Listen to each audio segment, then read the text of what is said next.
यदि मैं आपके समक्ष यह कहूं कि गोस्वामी तुलसीदास जी वैष्णव भक्त नहीं थे, रामचरितमानस कोई प्रामाणिक ग्रंथ नहीं है, रामचरितमानस को पढ़कर कोई व्यक्ति आध्यात्मिक नहीं बन सकता है, तो आप क्या करेंगे? अगर हम आपको ये कहें कि स्वामी करपात्री जी या स्वामी अखंडानंद जी जैसे लोग धूर्त थे, रामकृष्ण परमहंस जैसे लोग अनपढ़ रास्कल थे, तो आप क्या कहेंगे? अगर मैं आपको ये कहूँ कि मैं जीसस क्राइस्ट का तुच्छ सेवक हूँ और हमारे अभियान को प्रभु जीसस क्राइस्ट ने अपना आशीर्वाद प्रदान किया है, तो आप क्या कहेंगे? और अगर साथ में मैं ये भी जोड़ूं कि मीराबाई भगवान कृष्ण की सच्ची भक्त नहीं थी, तब आप क्या कहेंगे? अगर हम आपको ये कहते हैं कि जो गाय आपके पर्याप्त चारा खिलाने के बाद भी दूध नहीं दे रही है, उसको मारकर खाने में कोई दोष नहीं है, तब आप क्या कहेंगे? और अगर हम आपको ये कहें कि कोई भी स्त्री उस पुरुष को सबसे अधिक प्रेम करती है जो बलात्कार करने में निपुण हो, तो आप मुझे किस दृष्टि से देखेंगे? अवश्य ही आप मुझे पागल, सनकी और मूर्ख कहते हुए जूते मारने के लिए दौड़ेंगे। लेकिन अगर मैं ये कहूं, ये सब बातें मैं नहीं कह रहा, ये सब बातें इस्कॉन के संस्थापक अभय चरण डे उर्फ श्रील प्रभुपाद ने कही हैं, तो आप क्या करेंगे? तब भी आप मुझे जूते मारकर दौड़ाएंगे, जूते मारने के लिए दौड़ाएंगे, क्योंकि हिंदू अपना विवेक खोते खोते सेलिब्रिटी वर्शिपिंग की ओर बढ़ चुका है। सेलिब्रिटी वर्शिपिंग का अर्थ है अपने विवेक का परित्याग करके चकाचौंध के पीछे लोगों की भीड़ को देखकर भागना। इसमें कुछ लोग प्रदीप मिश्रा के पीछे भाग रहे हैं बिना इस बात को जांचे परखे कि शिवपुराण के नाम पर जो वो बता रहा है वो शिवपुराण में है भी कि नहीं। बागेश्वर धाम के पीछे भाग रहे हैं शास्त्र ज्ञान प्राप्त करने के लिए, ये सुनने के बाद भी कि बागेश्वर धाम स्वयं स्वीकार कर रहे हैं कि हमने वेद पुराण शास्त्र कुछ नहीं पढ़े, हम तो 500 मुसलमानों के साथ मित्रता करते हैं, उनके साथ चाय पीते हैं। रजस्वला स्त्री से भोग लगवाने वाले प्रेमानंद के पीछे सेलिब्रिटी वर्शिपिंग के चक्कर में लोग भाग रहे हैं कि इतने लोग जा रहे हैं तो कोई सही बात होगी। क्यों? लोगों के पास परंपरागत शास्त्र ज्ञान का अभाव है, कुल धर्म की व्यवस्था का लोप हो चुका है, इसीलिए वो कटी हुई पतंग के समान जिधर हवा बहे उधर ही बहते जाते हैं और अंत में अपनी उड़ान को खोकर नीचे गिर जाते हैं। जिस प्रभुपाद ने भगवान शंकराचार्य जी को मायावादी मायावादी कहकर बारंबार तिरस्कृत किया है, बारंबार आक्षेप किया है, वही प्रभुपाद अपनी पुस्तक बियॉन्ड इल्यूशनल डाउट में पहले अध्याय के दूसरे पृष्ठ पर सुकरात को मुनि कहकर संगीत कर रहा है। श्रील प्रभुपाद लिखता है, बहुनाम जन्मनाम अंत्य की व्याख्या में प्रभुपाद ने सुकरात का उदाहरण दिया है। सुकरात वाज अ मुनि, a great thinker. However, the real truth comes to such a muni after many births. As Krishna says in the Bhagavad Gita, bahunam janamnam ante jnanavan mam prapadyate. People like Socrates are known as Jnanavan, wise men, and after many births they surrender themselves to Krishna. They do not do so blindly, but knowing that the supreme personality of Godhead is the source of everything. सुकरात ने एक भी स्थान पर भगवान कृष्ण का नाम लेकर उनकी स्तुति की हो? बताओ। अगर तुम लोग ये कहते हो कि सुप्रीम गॉड हेड को शिव नहीं कहा जा सकता, राम नहीं कहा जा सकता, विष्णु नहीं कहा जा सकता, दुर्गा या गणपति नहीं कहा जा सकता, केवल कृष्ण ही कहा जा सकता है, तो ये बताओ सुकरात ने कब कृष्ण को कहा कि ये मेरे इष्ट हैं और हम कृष्ण के प्रति समर्पित हैं? कभी नहीं कहा। लेकिन इस व्यक्ति ने सुकरात की बड़ी प्रशंसा की कि सुकरात ने अपने आप को परमपिता के चरणों में सौंप दिया। अगर ये कहो कि परमपिता को उसने कृष्ण तो कहा नहीं, बोले ठीक है, उसको जो कहना था सो कहा। लेकिन यही बात अगर हम कहें कि ठीक है, हम भी उनको राम कहेंगे, हम भी उनको शिव कहेंगे, दुर्गा कहेंगे, तब ये भड़क जाएंगे, नहीं नहीं, तुम अपसंप्रदाय वाले हो, तुम मिथ्यावादी हो, तुम अभी तत्व को जानते नहीं हो, हम तो केवल कृष्ण कहेंगे। लेकिन वहीं विदेशियों को अपनी ओर आकर्षित करने के लिए इसने कहा कि उस सुप्रीम गॉड हेड का जितना वास्तविक नाम कृष्ण है उतना ही वास्तविक अल्लाह और यहोवा नाम भी है। ये कपट इस व्यक्ति का तुम पकड़ो। इतना ही नहीं, अब मैं आपको एक पुस्तक से बता रहा हूं। इस पुस्तक को प्रभुपाद ने लिखा है आत्म साक्षात्कार का विज्ञान। इस पुस्तक में बहुत से सेक्शंस बांट रखे हैं, इसने बहुत से खंड बांट रखे हैं, जिसमें एक खंड का नाम है कृष्ण एवं क्राइस्ट को समझना। कृष्ण एवं क्राइस्ट को समझना, ये पूरे अध्याय का शीर्षक है। और उसी में ये लिखता है, हिंदी अनुवाद में पढ़ के बता रहा हूं, जो कि मैं पहले ही बता चुका हूं। हम लॉर्ड जीसस क्राइस्ट की आराधना करते हैं और उनको अपना प्रणाम अर्पित करते हैं। एक बार मेलबर्न में क्रिश्चियन पादरियों का एक समूह मुझसे भेंट करने के लिए आया। उन्होंने पूछा, जीसस क्राइस्ट के विषय में आपका क्या विचार है? मैंने उनसे कहा वे हमारे गुरु हैं, वे भगवत भावना का प्रचार कर रहे हैं, इसीलिए वे हमारे गुरु हैं। उन लोगों ने इस उत्तर की अत्यधिक सराहना की। वास्तव में जो कोई भी भगवान के यश का प्रचार कर रहा है उसे अवश्य ही गुरु के रूप में स्वीकार किया जाना चाहिए। जीसस क्राइस्ट ऐसे ही एक महापुरुष थे, हम उनको एक साधारण मनुष्य न समझें। शास्त्र कहते हैं कि जो भी गुरु महाराज को एक साधारण मनुष्य मानता है उसकी नारकी बुद्धि है। यदि जीसस क्राइस्ट एक साधारण मनुष्य होते तो वे भगवत भावना का वितरण नहीं कर सकते थे। ये इसने लिखा है। मतलब इसने शास्त्र के गुरु पूजन संज्ञक वचन को किस पर चढ़ा दिया? जीसस क्राइस्ट पर चढ़ा दिया, उसको पहले गुरु सिद्ध किया। और आपको पिछले अनुभागों में हम बता चुके हैं कि इसने तो पैगंबर मोहम्मद को भी एक प्रामाणिक आचार्य के रूप में स्वीकार किया, कुरान को शास्त्र के रूप में स्वीकार किया। वो भी कैसा? अपरिवर्तनीय शास्त्र, जिसमें किसी प्रकार का एमेंडेशन नहीं हो सकता है। और सत्यावेशावतार के रूप में मोहम्मद का नाम लिया और कहा कि उसने मानव सेवा में बहुत बड़ा योगदान दिया है। ये वही प्रभुपाद है जो स्वयं को हिंदू कहने में लज्जा का अनुभव करता है, जो खुलेआम कहता है कि we are not Hindus and we are not making the people Hindu, Hindu is a bogus term. ये इसने खुलेआम कहा है। जिनेवा अधिवेशन इत्यादि में इसने ये सब उद्घोषणा की थी। इस्कॉन से जुड़े हुए एक यूट्यूब चैनल ने हमारे विरुद्ध बहुत से दुष्प्रचार करने प्रारंभ किए हैं, जिसमें उसका कहना है कि निग्रह संप्रदाय कोई प्रामाणिक संप्रदाय नहीं है। सोर्स क्या है? तो ट्रस्ट मी ब्रो। कैसे? तो उसने कहा कि हमने चैट जीपीटी से पूछा और चैट जीपीटी नहीं बता पाया, जबकि chat GPT is an AI which knows everything. इसके अनुसार चैट जीपीटी सब जानता है। तो चैट जीपीटी से अपने बाप का नाम क्यों नहीं पूछ लेता कि मेरा नाम यह है, मेरे बाप का नाम बताओ? अगर चैट जीपीटी सब जानेगा तो बता देगा, और अगर नहीं बता पाएगा तो इसको अपने आप को अवैध संतान समझ लेना चाहिए, है ना? तो ये जो व्यक्ति है इसने क्या किया मेरे दुष्प्रचार में? पहले इसने रामभद्राचार्य की खूब बड़ाई की। पहले इसने एक लेख लिखा, कम्युनिटी पोस्ट लिखी, जिसमें रामभद्राचार्य की खूब बड़ाई की, उसको बीकन ऑफ वैष्णवाज कहा, ये कहा वो कहा। और उसके बाद राघवाचार्य जी का वीडियो डालकर, रेफरेंस डालकर कहा जहां राघवाचार्य प्रभुपाद की खूब प्रशंसा कर रहे हैं।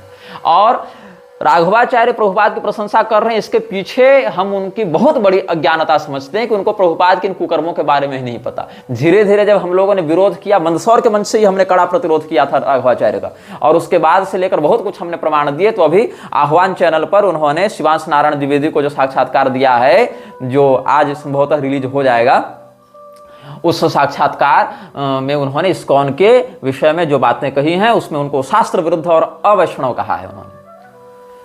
अब राघवाचार्य के इतर अगर रामभद्राचार्य की बात माने तो रामभद्राचार्य स्वयं वो व्यक्ति हैं जो स्वमत विरुद्ध समस्त शास्त्रों को वैसे ही अप्रामाणिक और प्रक्षिप्त कह देते हैं जैसा प्रभुपाद किया करता था। दोनों का गिरोह तो एक ही है। दूसरी बात यह है कि अगर तुमको ये मानना है कि रामभद्राचार्य हमारा सम्मान करते हैं तो एक बार कृष्ण परतत्व और राम परतत्व पर ही विमर्श कर लो उनसे। भगवान कृष्ण के विरुद्ध में जितनी बातें रामभद्राचार्य कर सकते हैं और भगवान राम के विरोध में जितनी बातें तुम लोग कर सकते हो, इस्कॉन वाले कर सकते हो, वो एक अन्यतम स्तर के नरक को प्रवर्तित करेगा, एक अन्यतम स्तर का पाप होगा। तो इन लोगों ने क्या किया? पहले तो चैट जीपीटी से कुछ ऐसी बातें पूछ ली जो उसका उत्तर उसको नहीं पता था, तो उसने घुमा फिरा कर अपना उत्तर दिया, उसका स्क्रीनशॉट इसने ले लिया और फिर अपने से रामभद्राचार्य की प्रशंसा में और कैसे रामभद्राचार्य ने प्रभुपाद को समर्थन दिया है उसकी प्रशंसा में एक लेख लिखा, उसका आधा स्क्रीनशॉट लिया और जहां हमने विरोध किया था उसके साथ चिपका दिया और कहा कि निग्रहाचार्य एक दिन इसकी निंदा करता है, दूसरे दिन प्रशंसा करता है, जबकि प्रशंसा वाला लेख उसने खुद लिखा था और कॉपी पेस्ट मारकर मेरे नाम से चिपका दिया ताकि दोनों को जोड़कर स्क्रीनशॉट जोड़ा जाए तो लगेगा कि मैंने ही दोनों बातें लिखी हैं। इस प्रकार से ये लोग शास्त्रों के विरुद्ध भी भ्रम का प्रसार करते हैं, अफवाह उड़ाते हैं, हमारे विरुद्ध तो कर ही रहे हैं। तो एक और विषय में बताऊं, अब आपका दिल दहलेगा, सुन लीजिएगा। लेकिन प्रभुपाद ने स्वामी करपात्री जी को रास्कल कहा, गोस्वामी जी के विरुद्ध अनर्गल प्रलाप किया और जो हमारे अखंडानंद सरस्वती जी हैं उनको भी रास्कल कहा, रामकृष्ण परमहंस को भी रास्कल कहा। लेकिन यही नहीं रुका, इसने तो साक्षात भगवान कृष्ण को भी रास्कल कह दिया। तुम एक साहित्य ऐसा दिखाओ जहां पैगंबर के लिए उसने ऐसा कहा हो, जहां ईसा मसीह के लिए उसने ऐसा कहा हो, नहीं मिलेगा। लेकिन भगवान कृष्ण को रास्कल बताने वाला प्रभुपाद क्या कहता है, कहां कह रहा है, बता रहा हूं। Perfect questions and perfect answers और डिवाइन डायलॉग, ये प्रभुपाद की पुस्तक है जो बॉब कोहन के साथ हुए इसके संवाद का संकलन है। उसमें ये क्या कहता है प्रभुपाद ने, बॉब कोहन से संवाद कब हुआ था ये मैं बता रहा हूं, 27, 28, 29 फरवरी 1972 ईस्वी मायापुर में बॉब कोहन के साथ प्रभुपाद का संवाद हुआ था। उसमें बॉब कहता है, is Krishna attractive to rascals? Prabhupada कहता है, oh yes, he was the greatest rascal also. भगवान कृष्ण के लिए बात हो रही है। बॉब पूछता है हाउ इज दिस। प्रभुपाद हंसता और कहता है because he was टीजिंग always the gopis. फिर श्याम सुंदर था उसका चेला, वो कहता है टीजिंग। तो प्रभुपाद कहता है yes the Radha Rani would go because she was married and Krishna will attack her and when she fall down Krishna don't torture me in that way she will fall down and Krishna will take the opportunity and kiss her. Prabhupada laughs. So from superficially, Radharani was very pleased, but superficially Krishna is great, the greatest rascal. Unless rascaldom is not in Krishna, how rascaldom is there? Existence in the world, because our formula of God is that He is the source of everything. Ask her not to talk. कोई बंगाली में चिल्ला रहे थे तो उसको ये चिल्ला कथा कहिबे ना, कथा कहिबे ना, अनलेस रास्कलडम मतलब तुम चुप रहो ये बात मत करो, ऐसा वो कहा। और फिर unless rascaldom is not in Krishna how it can be manifest because he is the source of everything but his rascaldom is so nice that everyone worships his rascaldom. भगवान कृष्ण को नीच धूर्त इत्यादि कहते हुए हंसने लगा और कहा कि राधा रानी शादीशुदा थे, विवाहिता थे, फिर भी उनका पीछा करके उनको पटक के चुम्बन ले लेता था और उससे उनको बड़ा अच्छा लगता था दोनों को। ये तुम इंटरप्रीट करोगे शास्त्रों को, ये तुम व्याख्या करोगे शास्त्रों की।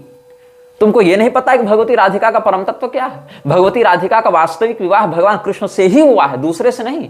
और रायाण गोप से उनका जो विवाह हुआ था वो वास्तविक राधा का नहीं, छाया राधा के रूप में उनके प्रतिबिंब का हुआ था। और रायाण गोप भी भगवान कृष्ण का छाया विग्रह ही है पार्षद रूप में। तुम लोग गोलोक की चाबी लेकर घूम रहे हो, ये प्रभुपाद गोलोक की चाबी अपने हाथ में रखता है, जो राधा रानी को एक प्रकार से एक कुलटा स्त्री सिद्ध कर रहा है कि भगवान कृष्ण उसका चुम्बन पटक कर ले रहे हैं और दूसरे से विवाह होता होने के बाद भी वो आनंद ले रही है। ये शब्दावली इसकी। और कुतर्क क्या कर रहा है कि चूंकि भगवान से ही सब निकला है इसलिए भगवान से ही सब धूर्तता भी प्रवर्तित हुई है। ये मंदबुद्धि है प्रभुपाद की। और इस प्रभुपाद को विश्वगुरु की उपाधि दी गई है किन लोगों के द्वारा? जो ममता कुलकर्णी को महामंडलेश्वर बना रहे हैं, जो लक्ष्मी नारायण त्रिपाठी, जो समलैंगिक आर्यन पाशा इत्यादि के साथ अवैध संबंध रखने वाली है, उसको जिन्होंने शंकराचार्य और महामंडलेश्वर पता नहीं क्या क्या बनाया है, वैसे लोग इसको प्रामाणिकता दे रहे हैं, प्रभुपाद को विश्वगुरु बना रहे हैं। और मजे की बात क्या है, प्रभुपाद ने जीवन भर शंकराचार्य और उनके पूरे संप्रदाय को मायावादी कहकर गाली दी और आज वही मायावादी लोग इसकी चापलूसी करते हुए इसको विश्वगुरु बना रहे हैं और इस्कॉन इसको ग्लोरीफाई कर रहा है, इसको प्रमोट कर रहा है। ये इन लोगों का नंगा सच है।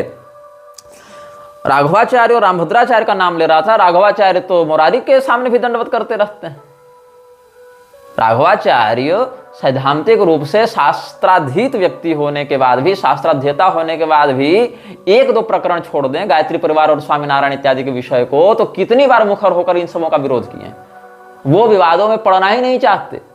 अभी भगवत कृपा से पता नहीं कैसे इस्कॉन के विरुद्ध उन्होंने वक्तव्य दिया है, नहीं तो सामान्यतया उनके वक्तव्य ऐसे विषयों में मौन होना ही स्वीकार करते हैं कि हमको बीच में नहीं फंसना है, हमको बीच में नहीं बोलना है। इक्का दुक्का विषयों को छोड़ दें, वो भी बहुत ज्यादा प्रेशर होने पर तो कुछ बोलना ही पड़ेगा। तो मैंने यही अनुभव किया अपनी ओर से कि जिन विषयों पर मुखर होकर जितना बोलना है वो नहीं बोलते हैं। और रामभद्राचार्य की बात रही तो वो व्यक्ति तो जैसी बही बयार वैसा दिया बयान, और उसके लिए उससे बड़ा, उससे उत्तम, उससे ज्ञानी तो कोई है नहीं। इसका एक अलग लेवल दम्भ चल रहा है। वो तो स्वयं को वाल्मीकि और वशिष्ठ और महर्षि पाणिनि इत्यादि सबसे ऊपर बताता फिरता है। तो इस प्रकार के व्यक्तियों से भी प्रभुपाद की साम्यता है। रामभद्राचार्य के दंभ और प्रभुपाद के दंभ में बिल्कुल साम्यता है, इसीलिए दोनों एक दूसरे का समर्थन कर रहे हैं। भगवती मीराबाई के विषय में क्या हुआ, क्वेश्चन पूछा गया था ना, जहां पर भगवती कहा कि भाई ईगोन में, ओरेगॉन में एक प्रोग्राम था ब्रज भाव के विषय में, तो ब्रज भाव से जुड़ने के लिए भगवती जो मीराबाई हैं उनके भजनों को हम सुन सकते हैं कि नहीं। When I went to the program there were various Hindi bhajans that I had never heard before and also some bhajans of Mirabai. तो मीराबाई के भजनों के विषय में क्या कहना है? तो आंसर क्या मिला इस्कॉन की ओर से? What many western devotees call Braj भाव is available in any village kitchen in Uttar Pradesh, India. जिसको पश्चिम के लोग ब्रज भाव कहते हैं वो उत्तर प्रदेश के किसी भी गांव में मिल जाएगा और रसोई तक में मिल जाएगा। लेकिन ये सब पूर्ण भक्ति के भजन नहीं है। गोपियां अपने घर के सारे काम को करते हुए भगवान का भजन करती हैं। यादो हनि वहननि मथनोपलेप प्रेंख्यम खणार भरदुतो क्षणमार्जनादो गायम तिचैन मनुरक्त ध्यश्रुकंठ्यो धन्या ब्रजस्त्रिय उरुक्रम चित्तयाना। ये हमारे सुखदेव जी महाराज व्यक्त करते हैं अपना भाव। मथुरा में भगवान प्रवेश कर रहे हैं, फिर गोपियों का स्मरण किया है उन्होंने कि गोपियों का कितना सुंदर सौभाग्य है। और ये क्या कहते हैं इस्कॉन वाले कि नहीं नहीं ये तो कोई ब्रज भाव नहीं हुआ, अरे ऐसा तो हर जगह मिल जाएगा। मीराबाई के भजनों तक में भगवान की भक्ति का दर्शन इनको नहीं हो पा रहा है। क्योंकि उसको इस्कॉन की वैलिडिटी नहीं मिली है ना, इसीलिए। जिसको इस्कॉन सर्टिफिकेट देगा बस वही भक्त होगा, चाहे फिर वो मोहम्मद भी क्यों ना हो। लेकिन अगर इस्कॉन सर्टिफिकेट नहीं दे रहा है तो गोस्वामी तुलसीदास जी भी भक्त नहीं हुए और मीराबाई भी भक्त नहीं हुई, प्योर भक्त नहीं हुई, प्योर वैष्णव नहीं हुई। जिन्होंने अपना पूरा जीवन भगवान को सौंप दिया, निस्वार्थ सौंप दिया, जिन्होंने संसार से कुछ इच्छा ही नहीं रखी, वो प्योर वैष्णव नहीं हो पाए, वो भक्त नहीं हो पाए। प्रभुपाद जो खुद को ईसा मसीह का तुच्छ सेवक बताता है, वो व्यक्ति हो गया भगवान का परम भक्त, और इतना बड़ा भक्त कि उसकी जीवनी गीता और भागवत से महान हो गई इस्कॉन वालों के लिए। उसके हाथ में गोलोक की चाबी हो गई। ये देख रहे हो नाटक इन लोगों का। और क्या लिखता है, those are not the standard songs of pure devotion, particularly the songs of Mirabai. जो ब्रज के गांव में गाए जाते हैं और वृंदावन में गीत गाए जाते हैं, वो प्योर भक्ति नहीं है। ये सुन लो वृंदावन वालों। क्यों मैं बता रहा हूं, क्योंकि वृंदावन से किसी इस्कॉनिये ने मुझे 4-5 सप्ताह पहले एक मैसेज किया था। क्या लिखा था उसने कि राधे राधे आचार्य जी, अगर आप अगली बार वृंदावन आएंगे तो क्या मैं आपसे मिल सकता हूं? मैं आपका बड़ा प्रशंसक हूं और मैं निजी तौर पर एक ब्रह्मचारी साधक हूं और यह वृंदावन गोवर्धन में परमानेंट रहता हूं। तो मैंने कहा ठीक है, जाएंगे तो मिल लेंगे। कल उसने मैसेज किया है, हरे कृष्ण प्रभु जी, यूट्यूब पे आपकी वीडियो देख ली इस्कॉन के खिलाफ। उस वीडियो में आपने हमारे पूजनीय श्रील प्रभुपाद और श्रील भक्ति सिद्धांत सरस्वती ठाकुर को गलत बताया। मैं आपकी इज्जत करता था, लेकिन अब समझ में आया कि आप एक मूर्ख कर्मकांडी के अलावा कुछ नहीं है। कुछ वर्षों की कठिन तपस्या का घमंड आप पे इस कदर चढ़ा है, इस तरह चढ़ा है कि आप न जाने कितने संतों का अपमान कर चुके हैं, बस समाज मान सम्मान पाने के लालच में। तुम कुछ नहीं हो जो अपने आप को प्रचंड तपस्वी और ज्ञानी समझते हो ना। इतना तपस्या हमारे भारतवर्ष में करोड़ों संतों ने करके छोड़ दी, लेकिन उन्होंने कभी घमंड नहीं किया। तुम जैसे अकल के अंधे को यह नहीं पता कि अध्यात्म में घमंड पतन की सबसे बड़ी वजह होती है।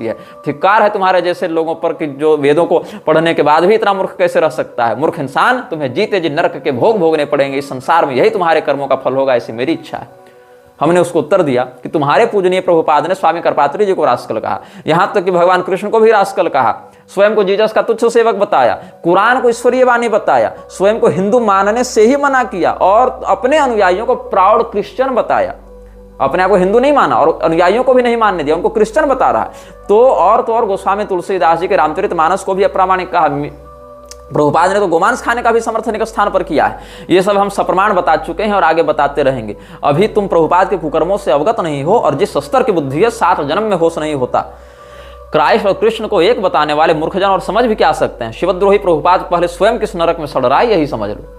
क्या कर सकते हैं ऐसे लोगों को जो सुनना ही नहीं चाहते, समझना ही नहीं चाहते।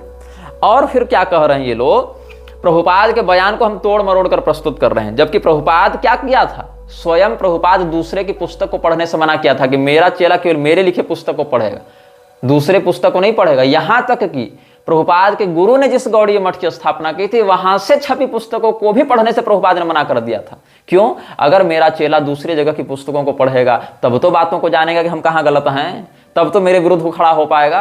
अगर हम बाहर जाने ही नहीं देंगे, उसको कुएं का मेढक बनाकर रखेंगे और उसकी दृष्टि में अपनी स्थापना ऐसे कर देंगे कि इस भगवान के बाद सीधे हम ही हैं, तो मेरा चेला मुझे छोड़कर भागेगा नहीं। इसी कारण ये लोग गुलाम बनाते हैं। ये तुम्हारी प्रज्ञा को खुलने ही नहीं देते, ये तुम्हें एक स्वतंत्र विचारक बनने ही नहीं देते। ये तुमको अपनी महानता की छाया में ऐसे दबा कर रखते हैं कि तुम इसके अलावा कुछ सोच ही नहीं सकते हो। यही हाल सबका है। प्रेमानंद के चेलों को देख लो, कहीं बाहर के कुछ साहित्य, सत साहित्य, सनातन धर्म के ग्रंथ पढ़ पाएंगे क्या? नहीं पढ़ पाएंगे। भगवती राधिका की ही स्तुति में, भगवती राधा रानी और भगवान कृष्ण के ही चरित्र के विषय में अगर अन्य ने कुछ धर्मशास्त्रीय बातें कही तो उसको भी पढ़ेंगे क्या? नहीं पढ़ेंगे, क्योंकि हमको जानना ही नहीं उधर। तो जब जानना ही नहीं है तो फिर अन्य विषयों पर तुम प्रवचन कैसे करते हो? अन्य देवी देवताओं के विषय में तुम उनको तुच्छ कैसे बताते हो? यही इनकी मूर्खता है कि ये लोग न अपने दिमाग को कभी खोल पाते हैं, न ये लोग कुछ विचार कर पाते हैं। प्रभुपाद ने तो अपने चेलों को अपने ही गुरु के गौड़ीय मठ के प्रकाशन को भी पढ़ने से मना किया था कि तुम नहीं पढ़ोगे, उनसे नहीं मिलोगे, ये तक कह दिया प्रभुपाद ने। और इस्कॉन वाले क्या कहते हैं? गोलोक की एक चाबी प्रभुपाद के पास, दूसरी उसके गुरु के पास है। ये अंदर का कपट चल रहा है ताकि लोग उसका षड्यंत्र न जान सकें। अब जब पढ़ेंगे ही नहीं तो सूचना मिलेगी कहां से? ज्ञान का स्रोत क्या बचा? तो एकमात्र प्रभुपाद। वो आम कहे तो आम और वो इमली कहे तो इमली। तो मीराबाई के विषय पर हम बात कर रहे थे। क्या कहते हैं ये लोग कि मीराबाई के भजन, स्पेशली जो मीराबाई के भजन हैं, गीत हैं, वो प्योर भक्ति वाले नहीं हैं। There are so many songs sung by the village people in and around Vrindavan, but those are not the standard songs of pure devotion, particularly the songs of Mirabai. The pure Acharya never recommends his disciples to sing such song. Pure आचार्य कभी अपने शिष्यों को ये गीत गाने की अनुमति नहीं देते हैं। मतलब भगवान का भजन भी उस हिसाब से करना है जैसे प्रभुपाद ने बताया। वही एकमात्र प्योर आचार्य था ना। तो अगर प्रभुपाद ने जो मार्ग नहीं बताया उसके इतर तुम अगर मीराबाई के भजन भी गा रहे हो तो तुम गलत हो। ये इनकी कृष्ण भक्ति का कॉपीराइट बनाकर इन्होंने रखा है। ये कृष्ण भक्ति नहीं करा रहे, ये कृष्ण भगवान का नाम ही अपना ट्रेडमार्क बनाकर चल रहे हैं। मतलब कृष्ण भगवान की भक्ति अगर प्रभुपाद ने बताई तो वही करोगे, और वहां प्रभुपाद कहता है कि अगर तुम कृष्ण की भक्ति करोगे तो तुमको जीसस की भी भक्ति करनी पड़ेगी। मीराबाई को कभी कृष्ण भक्ति करने के लिए जीसस से प्रेम नहीं करना पड़ा, लेकिन तुम मीराबाई के भजन नहीं गा सकते हो, ये प्रभुपाद ने कहा था। यहां स्पष्ट कहा गया है the pure acharya. Pure acharya मतलब कौन? इनके लिए तो Prabhupada never recommends his disciples to sing such songs. और गौड़ीय संप्रदाय ने मीराबाई को छद्म वैष्णव मानकर रिजेक्ट कर दिया है, ऐसा इन लोगों ने कहा। गौड़ीय संप्रदाय कब से मान्यता देने लगा जी तुम लोगों को? और अगर कोई दे रहा है तो सिद्धांत पर वो शास्त्रार्थ करके दिखाए कि कैसे तुम मान्यता दे रहे हो। तो Mirabai has been rejected by the Gaudiya sampradaya as pseudo Vaishnavi. There are some people who say that Mirabai was half disciple of Sri Jiva Goswami, but this is concoction. Some say that simply by placing her hands over the eyes of the Rana of Mewar that he obtained Krishna darshan. Also, some devotees are saying that Mirabai merged into the body of Krishna and Dwaraka and never came out again. But these are simply stories which have no ontological backing. These stories are rejected by the Shuddha Bhakti school. मतलब मीराबाई भगवान कृष्ण से अभिन्न प्रेम करती थी और उनमें विलीन हो गई, इस बात को ही ये लोग सिरे से खारिज करते हैं। इस बात को ये लोग प्रामाणिक नहीं मानते। भक्ति विनोद ठाकुर और भक्ति सिद्धांत ठाकुर, इन दोनों ने मीराबाई को शुद्ध वैष्णव नहीं माना है। उनके अनुयायी भी ऐसा ही मानते हैं। इस प्रकार का ये लोग प्रलाप कर रहे हैं। क्या कहते हैं? और अपने शिष्यों को भी कभी मीराबाई का भजन गाने के लिए नहीं कहा। मतलब ये जान लो, इन लोगों ने मीराबाई के भजनों की तुलना कैसे की है? जैसे आपका मुंह खोलकर आपके मुंह में केरोसिन का तेल डाला जाए तो कैसा कड़वा लगेगा। मीराबाई के भजन वैसे कड़वे हैं। ऐसी दुष्ट बुद्धि है इस्कॉन वालों की। ये सुन लो, Mirabai is not accepted as a shuddha Vaishnavi by the followers of Bhakti Vinod Thakur and Shri Siddhanta Saraswati Thakur. Therefore the followers of Bhakti Vinod and Saraswati Thakur never teach their disciples to sing the bhajans of Mirabai. To teach one's disciple to sing the bhajans of Mirabai is equal to putting a kerosene rag in the mouth of that disciple. ये बात बताओ। हालांकि कुछ लोगों को ऐसा लग सकता है कि प्रभुपाद ने कभी मीराबाई के भजनों पर ओपनली ऑब्जेक्ट तो नहीं किया। I have no objections to her songs, ऐसा उसने कभी कभी कहा है। लेकिन बट फॉर शुद्ध भक्ति he has never recommended the bhajans of Mirabai. Mirabai is not in the शुद्ध भक्ति स्कूल। मतलब मीराबाई भी शुद्ध भक्ति नहीं थी। इनके लिए मीराबाई की भक्ति शुद्ध नहीं थी। इनके लिए शुद्ध भक्ति कब है? जब तुम जीसस से प्रेम करो, जब तुम इस्लाम को एक संप्रदाय और शास्त्र के रूप में स्वीकार करो, तब तुम शुद्ध भक्ति कर रहे हो। ये हाल इन लोगों का चल रहा है। और गोस्वामी तुलसीदास जी को ये अथॉराइज्ड नहीं मानते, ये मीराबाई को शुद्ध भक्त नहीं मानते, ये दुर्वासा मुनि को शुद्ध भक्त नहीं मानते, अत्रि मुनि को नहीं मानते, वशिष्ठ जी को नहीं मानते, मैत्रेय मुनि को नहीं मानते। लेकिन प्रभुपाद शुद्ध भक्त है, पैगंबर और जीसस भी शुद्ध भक्त थे। ये इन लोगों का प्रलाप है। तो ऐसे लोगों पर हम क्या चर्चा करेंगे? ऐसे जयपताका स्वामी जो है, जो हिंदू भी नहीं है, हिंदू तो खैर ये खुद को मानते भी नहीं, उसका नाम है गॉर्डन जॉन अर्डमैन। ये अमेरिका का था। इसने अपना नाम रख लिया जयपताका स्वामी। प्रभुपाद से दीक्षा ले ली और शंख से अपना पैर धुलवाता है, दुर्वा से अपना अर्चन करवाता है। और ये म्लेच्छ जो है वो हिंदू धर्म का सिरमौर बनकर बैठा हुआ है, इस्कॉन का संप्रदायाचार्य बनकर बैठा हुआ है। और ये क्या है? ये पीडोफिल था, छोटे बच्चों के प्रति यौन रूप से आकर्षित होता था, होमोसेक्सुअल भी रहा है, चाइल्ड मोलेस्टर भी रहा है। जयपताका ने इस्कॉन की उस विचारधारा को आगे बढ़ाने में बहुत ध्यान दिया। तुम कहते हो हम प्रभुपाद के बयानों को तोड़ मरोड़ कर प्रस्तुत कर रहे हैं, हम वैष्णवों की निंदा कर रहे हैं, वैष्णवों का अपराध कर रहे हैं। अरे मूर्खों, तुम लोगों ने क्या किया है? सनातन धर्म के समस्त संप्रदाय के अनुयायियों का माथा तलवार से काट देंगे, वैसे ही जैसे कुरान का आश्रय लेकर मुसलमानों ने किया। ये तुम्हारे प्रभुपाद ने वृंदावन में बैठकर बयान दिया था। ये सत्य है। और अगर कृष्ण भक्ति भी करते हो तो हमारे तरीके से करो, क्योंकि अगर तुम्हारी कृष्ण भक्ति मीराबाई के जैसी है तो ये लोग उसको भी नहीं मानेंगे। तुम्हारी भक्ति जीसस और कृष्ण को एक देखकर होनी चाहिए, कृष्ण और शिव को एक देखकर नहीं होनी चाहिए, कृष्ण और राम को देखकर एक नहीं होनी चाहिए। ये इन लोगों का प्रलाप है। मतलब ये तुमको कृष्ण भक्ति जीसस के मसाले में लपेट कर सिखाएंगे। अगर मीराबाई के जैसे भी तुम्हारी भक्ति हो जाए ना, तब भी तुमको ये लोग कृष्ण भक्त स्वीकार नहीं करेंगे। और मैं बयानों को तोड़ मरोड़ कर पेश कर रहा हूं, मैं डेट, टाइम और लोकेशन और सब कुछ बता रहा हूं तुमको, एक एक लाइन पढ़ पढ़कर। और उन लाइन्स में कोई तोड़ मरोड़ बात नहीं, जो सीधा अंग्रेजी में है उसी का अनुवाद करके बता रहा हूं कि यही लिखा है और इसका यही अर्थ होता है। तोड़ मरोड़ कर पेश कर रहे हैं। अगर वो कह रहा है कि Goswami Tulsidas has written Ramcharitmanas and it is not authorized because he was influenced by Mayavadi touch, तो इसमें क्या हम तोड़ मरोड़ कर पेश कर रहे हैं? ये तो सिंपल लाइन का सिंपल अनुवाद बता रहे हैं तुमको। और क्या हुआ, इसी आतंकवादी विचारधारा को, इस्कॉन की नरसंहारक विचारधारा को जय पताका ने फैलाया है। Jayapataka is a militant enforcer of cult ritualistic worship of homosexual paedophile ISKCON gurus. He kicked out Kala and other who protested the molester regime. He still works closely with folks like child raper सतधन्य। सतधन्य स्वामी जो था, जो बच्चों का बलात्कार करता था ISKCON में ना, उस सतधन्य स्वामी के साथ ये जय पताका भी रहता है। अब देखो, प्रभुपाद ने क्या कहा था कि वैष्णवों का अपराध नहीं किया जाना चाहिए, वैष्णवों के विरुद्ध नहीं जाना चाहिए, और इसमें इसने खुद को ही वैष्णव घोषित कर रखा है। मायावाद का इसने खूब खंडन किया। मायावाद क्या है बता देता हूं। बात ऐसी है, शंकराचार्य जी ने कहा कि जो ब्रह्म है वही जीव है, चेतन अलग अलग नहीं होते हैं, चेतन अखंड एक रस ही है, किंतु मायोपाधिक से उस चेतन की ईश्वर संज्ञा हो जाती है, अविद्योपाधिक से उसी चेतन की जीव संज्ञा हो जाती है। इतनी बात है। इसी को ये लोग मायावादी है ऐसा कह के गाली देते रहते हैं, जबकि वास्तव में वहां ब्रह्मवाद है, मायावाद नहीं है। मायावाद तो एक प्रचलित टर्म हो गया, एक ऐसे ही चलंत भाषा हो गई, लेकिन वस्तुतः वो तो ब्रह्मवाद है, क्योंकि वहां ब्रह्म संसिद्धि की जा रही है, माया संसिद्धि थोड़े की जा रही है। इसीलिए ब्रह्म तत्व का निरूपण कैसे किया जाएगा, ब्रह्म स्वरूप क्या होना चाहिए, इस पर वहां चर्चा है। तो ब्रह्म स्वरूप जो है मायोपाधिक होकर वही चेतन ईश्वर संज्ञक हो जाता है, और अविद्योपाधिक होकर वही चेतन जीव संज्ञक हो जाता है। इतनी ही बात है। इसी बात को ये लोग तान खींचकर सीधे सीधे उनको असांप्रदायिक या अपसांप्रदायिक सिद्ध करने पर लगे रहते हैं।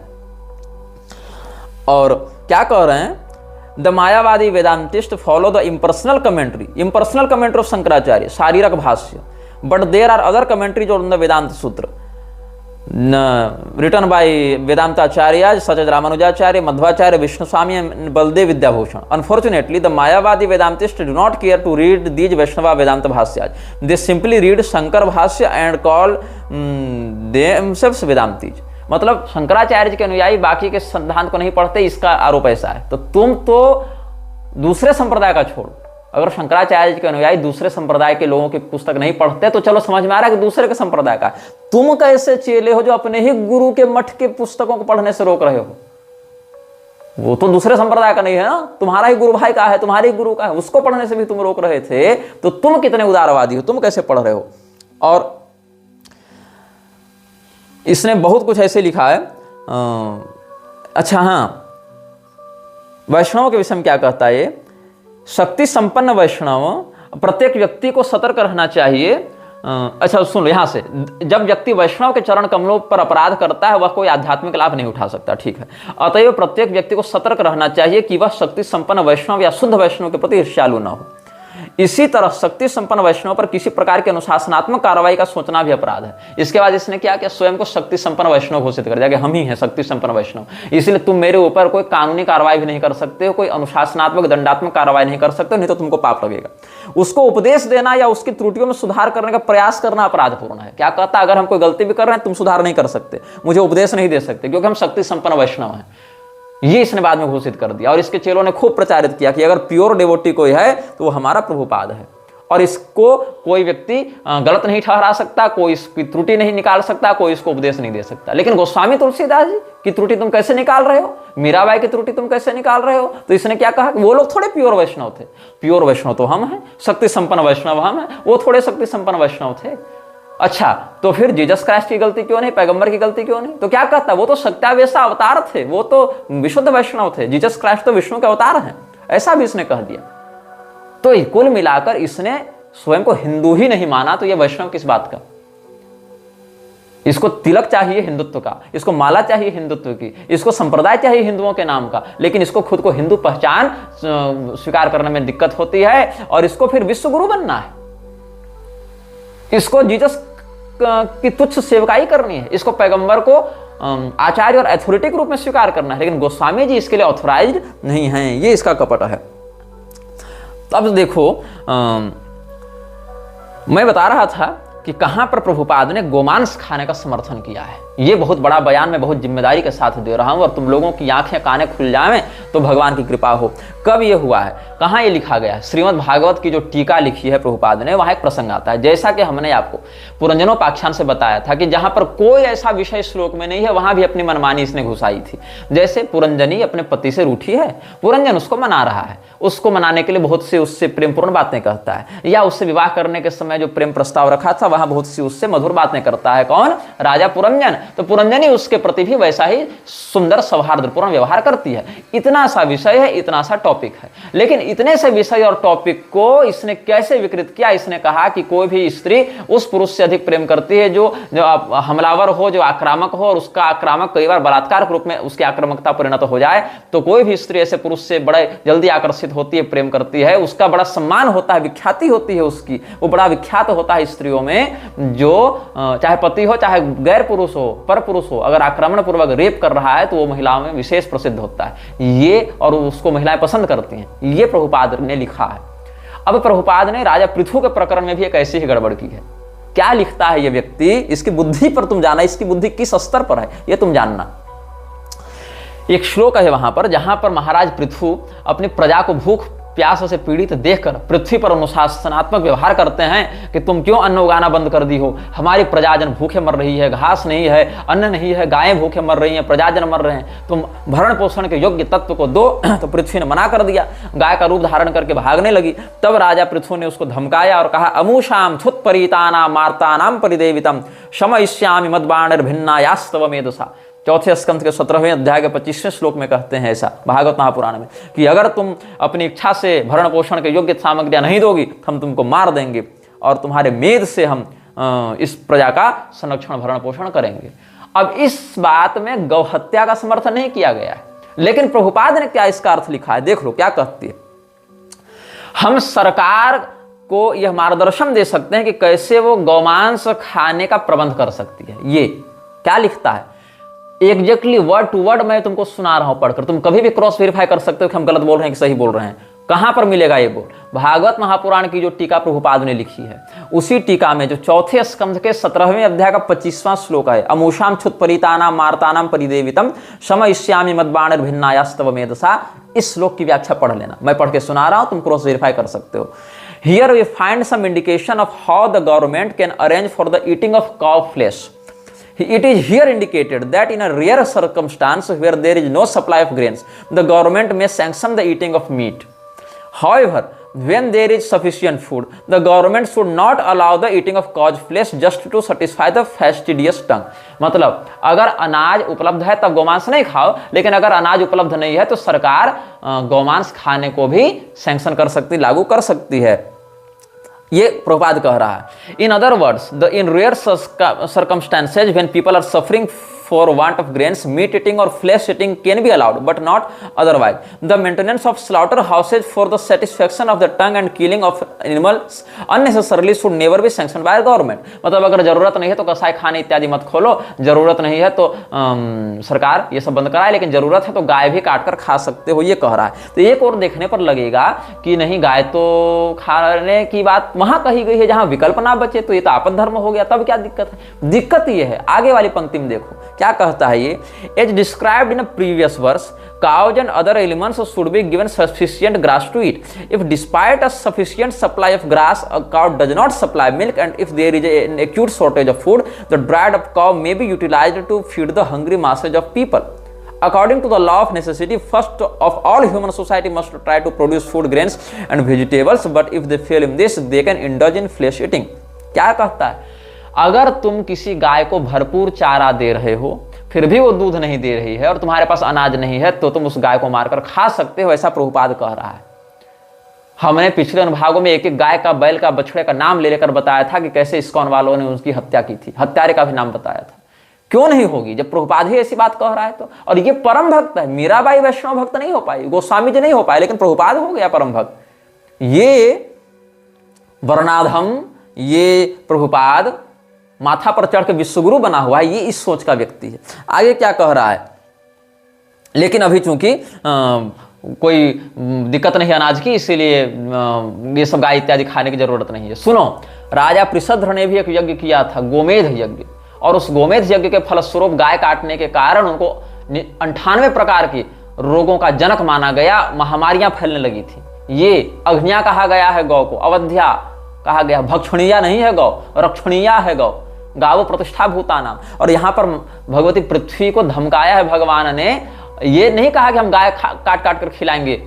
पृथ्वी देवी का जो आधिदैविक स्वरूप है वो गौ के सदृश होता है, ये सही है, गावो प्रतिष्ठा भूतानाम भी आर्ष वाक्य है, किंतु महाराज पृथ्वी अपनी प्रजा के रक्षा के लिए ऐसा कह रहे हैं, क्योंकि पृथ्वी में जो धृति शक्ति है उसी धृति शक्ति के माध्यम से प्रजाजन का पोषण होता है, और पृथ्वी अपना कर्तव्य नहीं कर रही है, तो पृथ्वी के कर्तव्य लोप के कारण प्रजा की गाय भी तो मर रही है भूख से, जब घास नहीं है तो गाय को मारकर लोगों का पेट नहीं भर रहे हैं महाराज पृथ्वी को दंडित कर रहे हैं उसकी धारणा शक्ति में कर्तव्य लोप के कारण, क्योंकि उसके कर्तव्य लोप के कारण प्रजा में जो मनुष्य हैं वो भी मर रहे हैं और गौवंश भी मर रहे हैं। ये भाव है वहां पर। अच्छा, उसमें भी जहां मांसाहार का आपद धर्म में विकल्प बताया गया वहां गाय खाने नहीं कहा गया है। पंचा पंचनखा भक्षा इत्यादि में भी गाय का नाम नहीं है, और उसमें भी दोनों के मध्य अगर आपत्ति आ जावे तो किसका परित्याग करना चाहिए, इस पर कणाद मुनि का मत सुनो, वैशेषिक दर्शन का मत बता रहा हूं। उसमें 3 नियम लगते हैं। क्या क्या लगते हैं सुनो। तथा विरुद्धानम त्याग में हीने परे त्याग सम आत्मत्याग पर त्यागो वा विशिष्ट आत्मत्याग। ये 6ठे अध्याय के पहले आहनिक में देखना वैशेषिक दर्शन में क्या कहते हैं। यदि 2 तत्वों में विरोध हो जावे, ए और बी, ए मनुष्य है और बी गाय है, अनाज की कमी है, तो ऐसा नहीं कि मनुष्य गाय को मारकर खा जाएगा। गाय की प्रतिष्ठा मनुष्य से अधिक बताई गई है। आचार्य कितने भी बड़े हो जावें, आचार्य के मल से लीपकर भगवान की प्रतिष्ठा नहीं की जाती है, चाहे परमहंस ही क्यों न रहे हो आचार्य, लेकिन गाय के गोबर से लीपकर भगवान की प्रतिष्ठा की जाती है। यह शास्त्र का विधान है। गौ के ऊपर मनुष्य आश्रित हैं, मनुष्य के ऊपर गौ आश्रित नहीं है, ब्रह्मांडीय आधिदैविक दृष्टि से देखें तो। इसीलिए हीने परे त्याग सम आत्मत्याग पर त्यागो वा विशिष्ट आत्मत्याग। अगर कोई व्यक्ति भूखे मर रहा है तो गाय मारकर नहीं खाएगा, गाय उससे विशिष्ट है, इसीलिए विशिष्ट आत्मत्याग। विशिष्ट की रक्षा करने के लिए वो व्यक्ति मरेगा, आत्मत्याग करेगा, या विकल्प से और अन्य इत्यादि का, या गौ के अतिरिक्त मांसादि का वो व्यवहार करेगा। ये भाव है वहां पर। और अगर दोनों में ए ही अधिक है और बी कम है तो हीने परे त्याग है। अगर सामने वाला हीन है तो उसका त्याग किया जाता है, उसको नष्ट करके अपनी रक्षा की जाती है। दूसरा वाला अगर विशिष्ट है, अपना उत्सर्ग करके उसकी रक्षा की जाती है। और अगर दोनों सम है तो फिर जैसी परिस्थिति हो उसका त्याग और उसकी रक्षा की जाती है। ये हमारे आचार्यों का मत रहा है। ये वैशेषिक दर्शन के 6ठे अध्याय के पहले आहनिक में मिलेगा 3 सूत्रों में, कि विरुद्ध तत्वों में त्याग का क्या अनुशासन है। ये हमारा दार्शनिक आदर्श है सनातन धर्म में। तो जो लोग ये कह रहे हैं कि प्रभुपाद विश्व गुरु है, उनको पता नहीं है कि प्रभुपाद की मानसिकता किस स्तर पर थी। तब कहना पड़ता है कि पिघल जाने दो ग्लेशियरों को और कट जाने दो पेड़ों को, डूब कर मर जाएं ये लोग उसमें। ऐसा विश्व किस काम का जिसका विश्व गुरु प्रभुपाद हो, खत्म हो जाए ऐसा विश्व तत्काल जिसका विश्व गुरु प्रभुपाद हो। अब ये लोग एक और नाटक सुनाते रहते हैं, दिखाते रहते हैं कि हम लोग माध्व गौड़ीय संप्रदाय से हैं, माध्व गौड़ीय संप्रदाय से हैं। इसमें 2 शब्द हैं, माध्व शब्द और गौड़ीय शब्द। इन दोनों शब्दों पर भी हम थोड़ा शास्त्रीय विवेचन आपके समक्ष प्रस्तुत करते हैं। गौड़ीय संप्रदाय में षड गोस्वामी जी की बड़ी प्रतिष्ठा है। उसमें रूप गोस्वामी है, सनातन गोस्वामी है, रघुनाथ दास गोस्वामी, रघुनाथ भट्ट गोस्वामी, जीव गोस्वामी, ये सब हैं उसमें।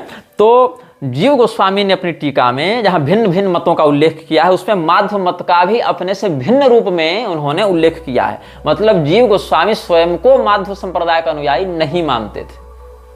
ये जो माध्व गौड़ीय लोग कहते हैं ना, वो मध्वाचार्य जी की परंपरा में गौड़ियों को और गौड़ियों की परंपरा में खुद को गिनते हैं। लेकिन जीव गोस्वामी ने स्वयं को मध्वाचार्य जी की परंपरा में नहीं कहा है। मध्वाचार्य जी का मत अलग लिखा और स्वमत कहकर फिर अपना मत अलग लिखा है। तो अगर वो अपने आप को मध्वाचार्य जी की परंपरा से जोड़ते तो अलग से स्वमत नहीं लिखते। जबकि दोनों बातें ध्यातव्य है। चैतन्य महाप्रभु एवं षड गोस्वामी अचिंत्य भेदाभेद को मानते थे, और जो मध्वाचार्य जी हैं वो विशुद्ध रूप से द्वैत मत को मानते थे। दोनों मतों में सैद्धांतिक रूप से पर्याप्त मतभेद है। और चैतन्य महाप्रभु ने जो संन्यास दीक्षा ली वो शंकराचार्य जी की परंपरा के केशव भारती स्वामी से ली। और जिन शंकराचार्य जी को ये लोग मायावादी कह कर गाली देते हैं, चैतन्य महाप्रभु ने स्वयं को मायावादी सन्यासी स्वीकार किया है। और गौड़ियों में चैतन्य चरितामृत को प्रामाणिक ग्रंथ के रूप में मानते हैं। यद्यपि चैतन्य चरितामृत का कालखंड चैतन्य महाप्रभु के काफी बाद का है, इसलिए उसमें बहुत से विषयों पर आचार्यों में विवाद मतभेद होता रहता है कि सही है कि गलत है, लेकिन कम से कम गौड़ीय मत में तो चैतन्य चरितामृत की पूर्ण मान्यता है। वहीं पर चैतन्य महाप्रभु ने स्वयं को ही मायावादी सन्यासी कहा है। तो ये कैसे चैतन्य महाप्रभु के शिष्य हैं जो स्वयं को चैतन्य महाप्रभु का अनुयायी कहते हुए भी मायावादी शब्द का प्रयोग करके तिरस्कार की भावना दिखाते हैं अद्वैतियों के प्रति। सारी बातों का हम प्रमाण देते जाएंगे और प्रबोधानंद सरस्वती जी इत्यादि का भी चिंतन करेंगे। तो उनके मत में चैतन्य महाप्रभु जी मध्वाचार्य जी के अनुयायी नहीं थे, अपितु स्वसंप्रदाय प्रवर्तक के रूप में ही उनकी प्रतिष्ठा है। तो हुआ क्या था, एक बलदेव विद्याभूषण करके विद्वान हुए इनके यहाँ। उन्होंने बलदेव विद्याभूषण ने मध्वाचार्य जी के संप्रदाय में पहले दीक्षा ली थी, बाद में मध्वाचार्य जी के भाष्य के भी अलग जाकर उन्होंने अपना एक अलग भाष्य लिखा बलदेव विद्याभूषण ने। मतलब मध्वाचार्य जी के मत में थे तो उनके भाष्य के अनुसार चलते, लेकिन नहीं, उन्होंने फिर गौड़ीय परंपरा में आकर अपना एक अलग ही भाष्य लिखा और वहां पर उन्होंने क्या किया है, अपने बहुत से कृतियों में मध्वाचार्य जी और गौड़ीय परंपरा को एक दिखाने का प्रयास किया है बलदेव विद्याभूषण ने।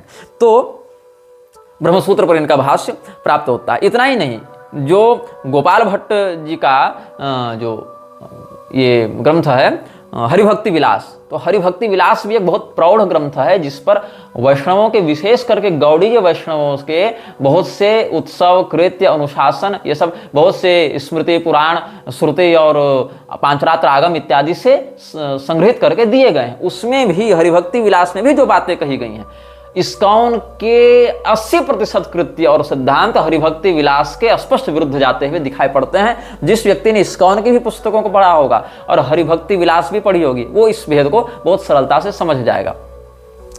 अब हरिभक्ति विलास में पहले अध्याय में ही क्या कहते हैं कि उत्तम वर्ण होते हुए अधम वर्ण से उत्तम वर्ण की दीक्षा अनुचित है। ये पांचरात्र का बहुत प्रगल्भ सिद्धांत है। अगर ब्राह्मण गुरु है, ब्राह्मण व्यक्ति है, तो शूद्र व्यक्ति से दीक्षा नहीं ले सकता है और जन्मना वर्ण व्यवस्था के आधार पर ही वहां यह बात कही गई है।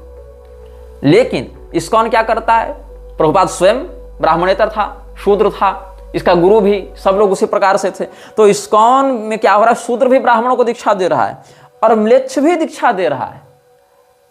शूद्र तो कम से कम हिंदू है छोड़ो, वो म्लेच्छ, अंग्रेज, जर्मन, फ्रेंच लोग भी आकर त्रिदंड संन्यास ले लेकर गुरु बनकर दीक्षा दे रहे हैं ब्राह्मणों को यहाँ पर। जबकि जो हरे कृष्ण महामंत्र है, जिसका वर्णन वासुदेव रहस्य के राधा तंत्र में प्राप्त होता है, वहां पर स्पष्ट विशुद्ध ब्राह्मण के मुख से ही इस मंत्र को ग्रहण करने का भी अनुशासन बताया गया है। लेकिन ये लोग उस सिद्धांत को नहीं मानते। ये लोग हरे कृष्ण महामंत्र की मर्यादा को ही भूलकर अंग्रेजों से ये मंत्र ब्राह्मणों को दिलवा रहे हैं, हिंदुओं को भ्रष्ट करने के लिए दिलवा रहे हैं। हरिभक्ति विलास के पहले अध्याय में ही देखो, स्त्री शूद्र का तांत्रिक मंत्र में अधिकार है, वैदिक में नहीं, किंतु इस्कॉन वाले स्त्रियों को गायत्री मंत्र की भी दीक्षा देते जा रहे हैं ताकि उन लोगों को ब्राह्मण दिखा सके कि हमने गायत्री दे दी, अब ये ब्राह्मण हो गया। फिर देखो हरिभक्ति विलास के 10वें अध्याय में, भगवत भक्त वही है जो स्मार्त विधि का अनुसरण करे। इस प्रकार से वहां पर गोपाल भट्ट स्वामी जी ने शास्त्रीय प्रमाण प्रस्तुत किया है। जबकि ये जो हैं, जो प्रभुपाद का गुरु था और उसका बाप जो था केदार दत्त और ये विमला प्रसाद दत्त, इन लोगों ने स्मार्तों को अपसंप्रदाय कह के, भ्रष्ट कहकर तिरस्कृत किया है। तो ये लोग स्वयं हरिभक्ति विलास के विरुद्ध जाते हुए दिखते हैं। और पोल खोलता हूं, सुनो, मध्वाचार्य जी जो हैं भागवत के 10वें स्कंध के 12 से 14 अध्याय को स्वीकार नहीं करते हैं। क्यों स्वीकार नहीं करते हैं, इसका क्या प्रतिवाद हुआ? तो जीव गोस्वामी जी ने जो टीका की है यहाँ पर, वहां पर लघुतोषिणी टीका जो है, लघुतोषिणी किसकी है? जीव गोस्वामी जी की। वहां पर क्या कहते हैं, तदीय स्वसंप्रदायानंगीकार प्रामाण्येन तस्या प्रामाण्यम चेत अन्य संप्रदायांगीकार प्रामाण्येन विपरीतम कथम न स्यात्। ये कहते हैं, तात्पर्य है कि मध्वाचार्य जी के इस मत को, ऐसे वल्लभाचार्य जी ने भी ब्रह्म विमोहन लीला इत्यादि को नहीं माना है, क्योंकि उन प्रसंगों से भगवान का जो ऐश्वर्य प्रदर्शित होता है वहां इनके संप्रदाय के दार्शनिक सिद्धांत पुष्ट नहीं होते हैं, अपितु मर्दित होते दिखाई पड़ते हैं। इसलिए स्वसंप्रदायोपदेश के मध्य ये लोग उन प्रसंगों को अनुकरणीय प्रमाण नहीं मानते हैं। ये कहकर कि हम इन प्रमाणों को अगर मानेंगे उस स्थिति में हमारे संप्रदाय का दार्शनिक पक्ष खंडित होता दिखेगा, हमारे संप्रदाय का पोषण नहीं होगा। तो जीव गोस्वामी जी ने तो माना है प्रमाण। तो जिन अध्यायों को मध्वाचार्य जी स्वसंप्रदाय सिद्धांत के आलोक में प्रमाण कोटि में नहीं मान रहे हैं, उन्हीं अध्यायों को जीव गोस्वामी जी प्रमाण मानकर लघुतोषिणी टीका में व्याख्यायित कर रहे हैं। तो कैसे जीव गोस्वामी जी मध्वाचार्य जी के अनुयायी हो सकते हैं? यह भी चिंतनीय विषय हो जाता है कि नहीं? क्योंकि मध्वाचार्य जी के अनुयायी तो मध्वाचार्य जी के अनुसार न चलेंगे। कि अपने अलग चलेंगे और उनके मत को पर मत कहेंगे और उनके विरुद्ध अपना स्वमत स्थापित करेंगे? ऐसा होता है क्या? और यहां तक कि जो चैतन्य चंद्रोदय नामक नाटक है कवि कर्णपुर का, उसमें अष्टम अंक का देखेंगे आप, अपरे तत्ववादिनास्ते तथा विधा एवं निर्वद्यम न भवति तेषां मतम। महाप्रभु जी जो हैं चैतन्य महाप्रभु, उन्होंने मध्व मत को दोषयुक्त ही माना, दोषमुक्त नहीं माना। मध्वाचार्य जी के मत को उन्होंने अगर दोषयुक्त माना है तो इसका अर्थ है कि वो द्वैतवादी तो नहीं हो सकते। दोषयुक्त तो वही कहेगा जो अद्वैती होगा। अगर कोई व्यक्ति अद्वैत को दोषयुक्त कह रहा है मतलब वो द्वैतवादी है, कोई अगर द्वैत मत को दोषयुक्त कह रहा है मतलब वो अद्वैतवादी है। तो दोनों ही पक्षों में एक दूसरे को ही दोषयुक्त कहेगा व्यक्ति ना, स्वमत को तो दोषयुक्त कहेगा नहीं। तो तेषाम अपरे तत्ववादी न, तत्ववादी जो है वो मध्वाचार्य जी के अनुयायियों की संज्ञा है। तो अपरे तत्ववादिनास्ते तथा विधाएव, क्योंकि ये लोग उधर मायावादी कहते हैं तो बोले हम तत्व का निरूपण करते हैं इसलिए हम तत्ववादी हैं, ऐसी बात कहते हैं। अपरे तत्ववादिनास्ते तथा विधाएव निर्वद्यम न भवति तेषां मतम, ये उन्होंने कहा। तत्ववाद मध्वाचार्य जी का है।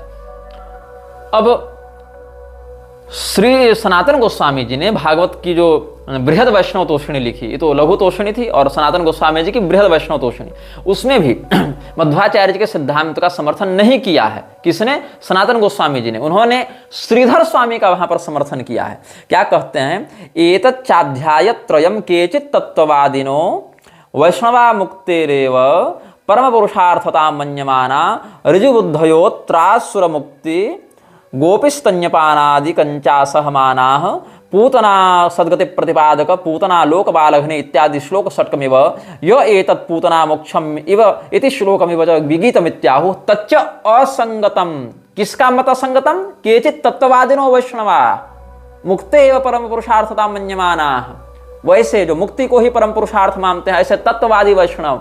कौन? मध्वाचार्य जी के अनुयायी। उनका मत क्या है? तच्च असंगतम। उन्होंने अन्य जो ये सब यह तत्पूतना मोक्ष इत्यादि संबंधित श्लोकों को जो विगीत कहा, उन्होंने अनुचित कहा, उन्होंने विगीतम इत्याहुः तच्च असंगतम, वो उचित नहीं है। तो उचित क्या है यहाँ पर?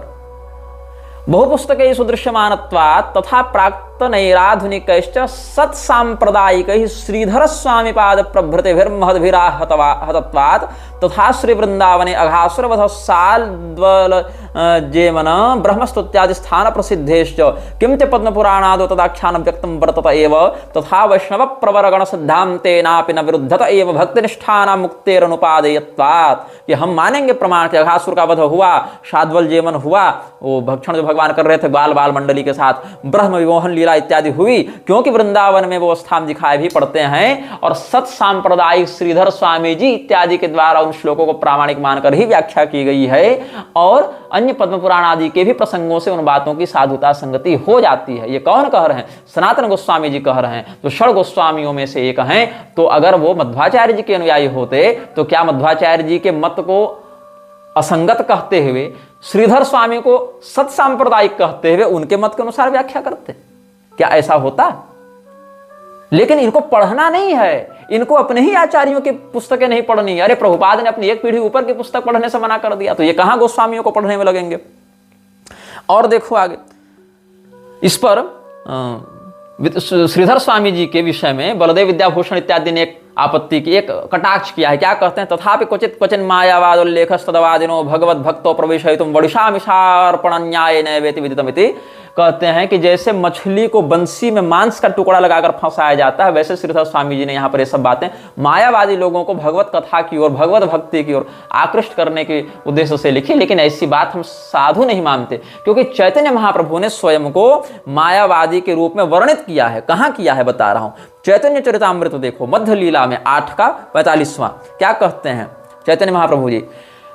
प्रभु कहे तुम्हें महाभागवतोत्तम तोमार दर्शने सवारद्रवहैल मन अन्येर की कथा आमि मायावादी सन्यासी आमि है तोमार स्पर्शे कृष्ण प्रेम भासी ई जानी कठिन मोर हृदय शोधिते सार्वभौम कहिले न तोमारे मिलिते।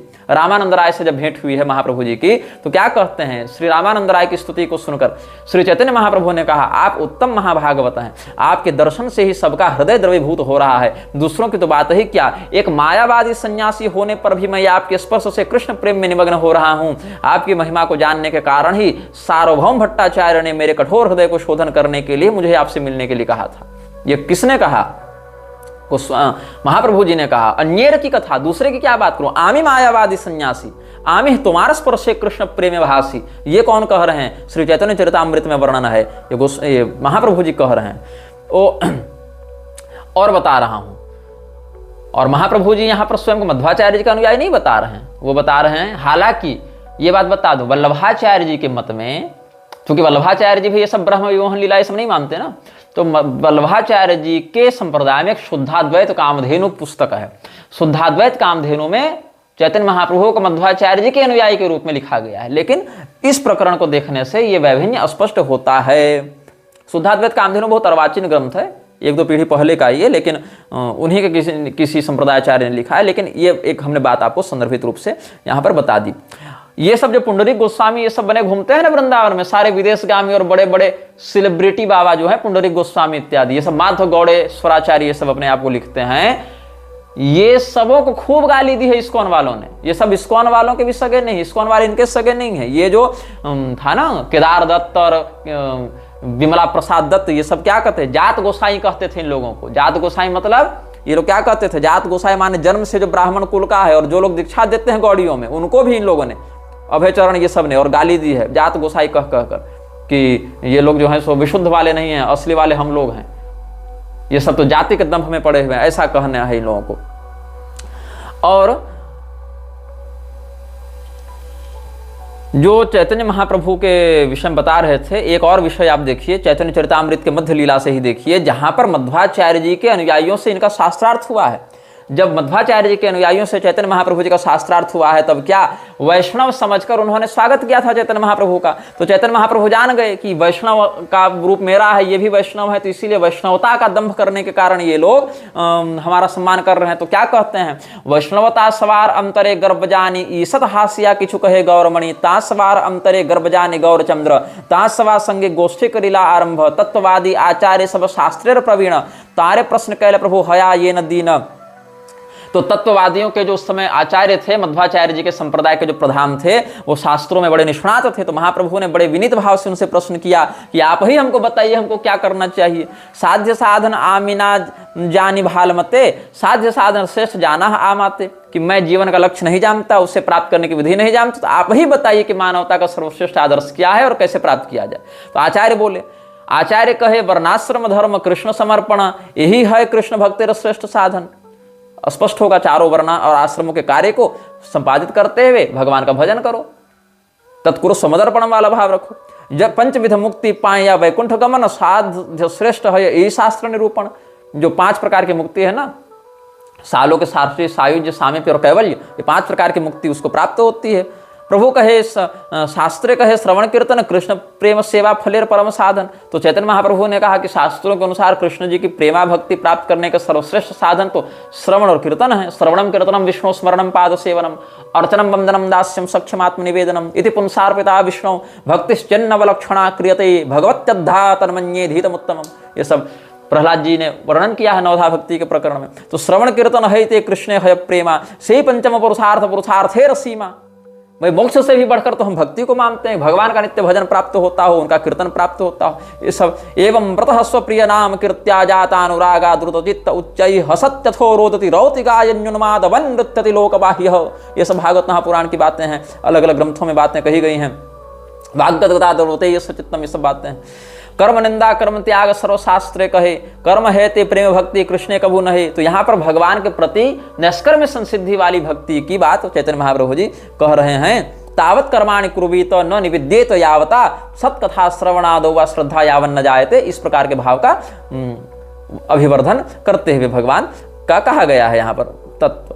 तो फिर ये सब बातें जब हुई, सन्यासी देखिया मोरे कही करई वंचन, तब चैतन्य महाप्रभु जब कहे भाई मुझे सन्यासी के वेश में देख के आप दोहरी चाल चल रहे हैं और आप सही से वर्णन तो किए नहीं, ना कहिलाते साध्य साधन लक्षण। तो सुनी तत्वाचार्य हैला अंतरे लज्जित, प्रभुर वैष्णवता देखी हैला विस्मित। आचार्य कहे तू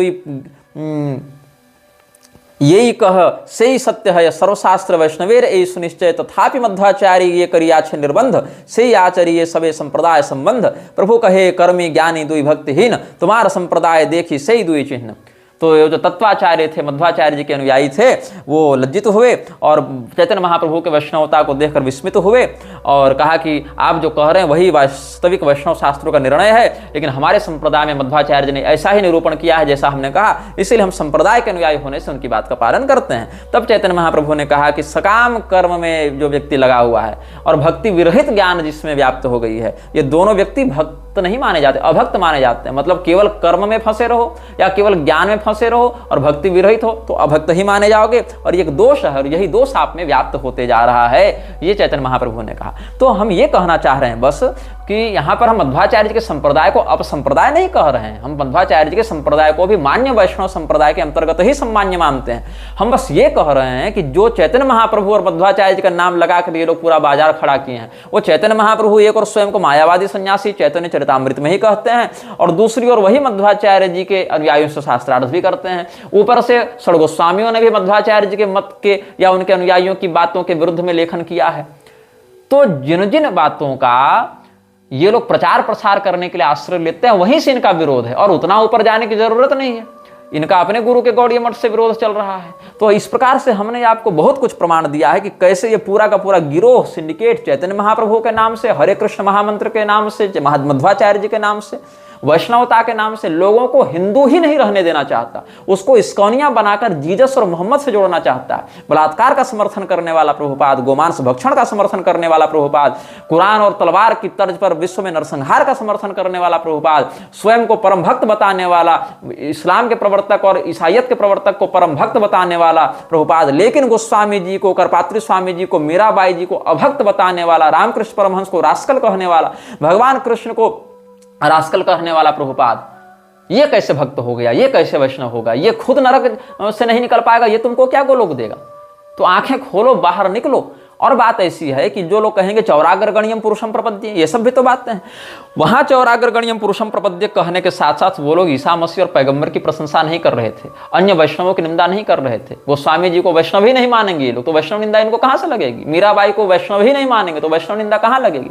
ये वैष्णव मानेंगे जीसस को, पैगंबर को, और वहां निंदा करने से वैष्णव निंदा लग जाती है। अपने आप को परम भक्त बताएंगे, तो ये इसका पाखंड है। इस पाखंड के विरुद्ध आप सब एकजुट हों और अपने अगल बगल भी इन बातों की पोल खोलें, ताकि इन लोगों का जो सेक्सुअल रैकेट चल रहा है, ड्रग डीलिंग चल रही है, जो इकोनॉमिक सिंडिकेट चल रहा है, मृक्षराज की संस्था को तोड़ा जाए और मृक्षराज की संस्था से लोगों की जान निकाल कर बचाई जाए। यह वीडियो जल्द ही हटा दिया जा सकता है। कृपया थर्ड पार्टी ऐप्स का उपयोग करके डाउनलोड करें। आप इस वीडियो को अपने चैनल पर फिर से अपलोड भी कर सकते हैं।